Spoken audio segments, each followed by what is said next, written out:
সিরিয়ার হাসাকেহ প্রদেশের উত্তর পূর্বাঞ্চলে বছরের পর বছর ধরে দীর্ঘ খরা চলছিল।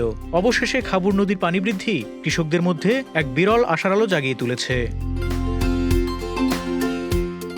উত্তর সিরিয়ায় কয়েকদিন ধরে টানা বৃষ্টিপাতের ফলে নদীর পানি পুনরুজ্জীবিত হয়েছে, যা দীর্ঘ সময় ধরে কমে যাওয়া পানির স্তর পুনরায় ভরে তুলেছে।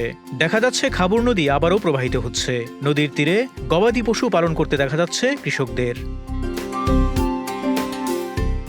এ অঞ্চলে নদীর কেন্দ্রীয় ভূমিকা বর্ণনা করেন কৃষি প্রকৌশলী এবং পরিবেশ বিশেষজ্ঞ মারওয়ান খালেদ। তিনি বলেন, খাবুর নদী হল আল জাজিরা অঞ্চলের প্রধান জীবনরেখা, যা রাস আল আইন থেকে আল হাসাকেহের দক্ষিণ অংশ পর্যন্ত বিস্তৃত। ঐতিহ্যগতভাবে এর তীরবর্তী হাজার হাজার হেক্টর জমিতে সেচের ব্যবস্থা করা হয়েছে।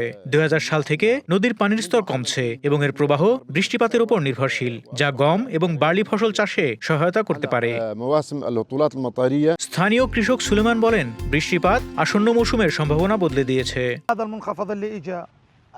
এই বৃষ্টিপাত জমিতে সেচের ব্যবস্থা করেছে এবং খাবুর নদী আবারও প্রবাহিত হচ্ছে, যা জারকান নদী ধারাও জল সরবরাহ করা হয়। ঈশ্বরকে ধন্যবাদ, বৃষ্টিপাত আমাদের স্বস্তি এনে দিয়েছে এবং আমরা আশাবাদী। ৩ বছরের কঠোর পরিশ্রমের পরও খুব কম ফলন পাওয়া গেছে। আমরা এবছর ফসল কাটার আশা করছি।